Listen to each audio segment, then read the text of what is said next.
We go to the Eastern Cape now, where the trial of Pastor Timothy Omotoso has been postponed in the Port Elizabeth High Court. Proceedings only got underway after 11 o'clock tea break. Then it was abruptly postponed to the 24th of February. There's been a lengthy break in the trial when Omotoso unsuccessfully approached the Constitutional Court regarding his case. Omotoso continues to enjoy the support of congregants of the Jesus Dominion International Church. A group of people gathered in support outside court this morning. The police kept a low profile, though. The postponement was requested by the state to prepare its witnesses. The Constitutional Court dismissed his application to appeal a ruling that the Port Elizabeth High Court had jurisdiction to hear all the 97 charges against Omotoso and his co-accused Lusanda Sulani and Zugiswa Sito. The charges against Omotoso and his co-accused include rape, human trafficking and racketeering. Omotoso remains in custody whilst his co-accused are out on bail.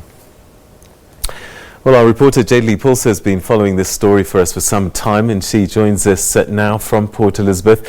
Jade Lee, thanks very much for joining us. And this is starting to become a bit of a familiar theme: stop, start, stop, start.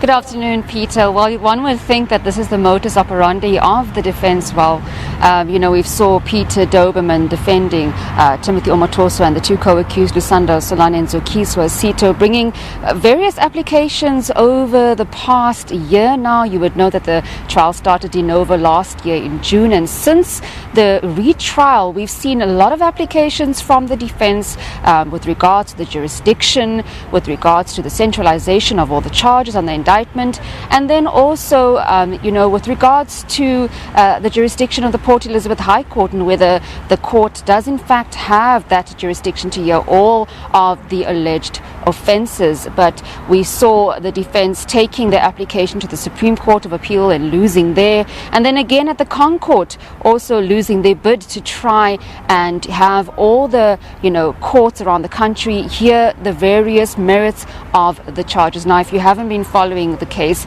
the main problem that the defense had was that they're saying that this particular High Court does not have that jurisdiction to hear all the charges. It is 97 charges, but some of those charges occurred elsewhere in the country as well as abroad, and the defense saying that the courts in their respective area codes should actually have privy to the information on the indictment and the alleged charges against Timothy Omotoso. But that subsequently now has been put to rest. Concourt has dismissed the defense's application, and today we went back to court to hear where to from now, Peter.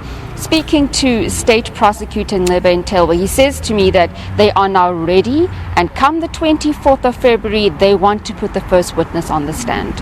All right, and as far as the defense is concerned, will there be any other actions perhaps to try and delay this even more, or this is it now? They have to show up on the day and start the trial?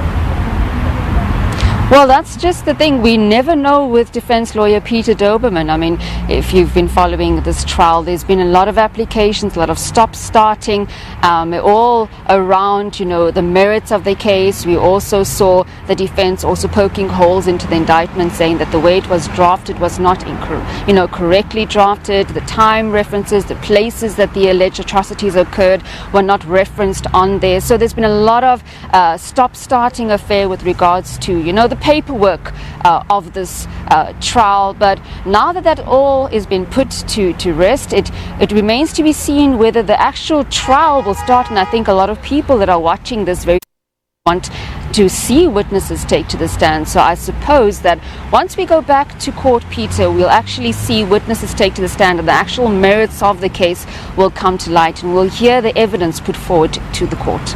All right, and as far as witnesses are concerned, I suppose it's difficult to tell who'll be first and whether that'll be Cheryl Zondi again.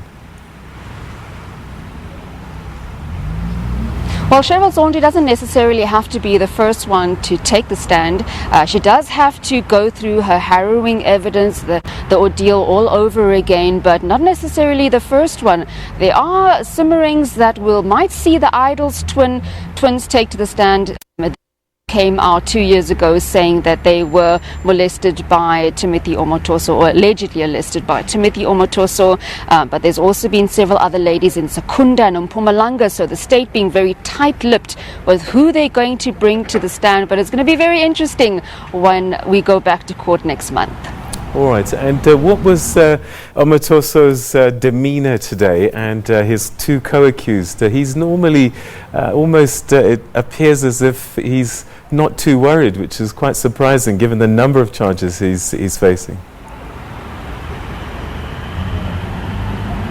Well, just to paint a picture for the viewers back at home, the pastor is a very jovial person. This morning, walked into court in a jovial mood, actually greeted everyone, said Happy New Year's, even went as far as greeting the state Labour and Telwa and saying Happy New Year, sir. So he's very upbeat, very happy, spoke to some of the congregants, the JDI members who were also in court, the senior pastors waving and smiling, and we've seen this kind of display from Timothy Omotoso over the year now that we've been, tracking and covering the trial. He's never in a foul mood, always upbeat, and when you look at his co-accused Lusanda Solani, they also engage in conversations. They walk into the dock, sit down, they chat to the pastor, and I suppose they have a friendship and a relationship with him. So you see that play out when you're sitting in court. All right, and finally, there wasn't so much support for him outside court this time around, it seems. That's very true. We've seen the support for the pastor dwindling. A very small crowd outside the Port Elizabeth High Court today. Not a very big crowd at all. And this has been happening over the course of the trial. We've seen those numbers decreasing. Not sure why. If he's losing any support from the Jesus Dominion International Church members. I chatted to some of the members outside court after proceedings commenced, and they were saying that no, what they usually do is they bus some of the members from the East London branch and the other branches all over the country. So it doesn't necessarily mean that, but to the naked eye it does seem like the pastor is somewhat losing support. Jade also, we're going to leave it there. Thanks very much indeed for that update, and hopefully when we chat to you again on the same issue, it will be on the 24th and the case will actually begin.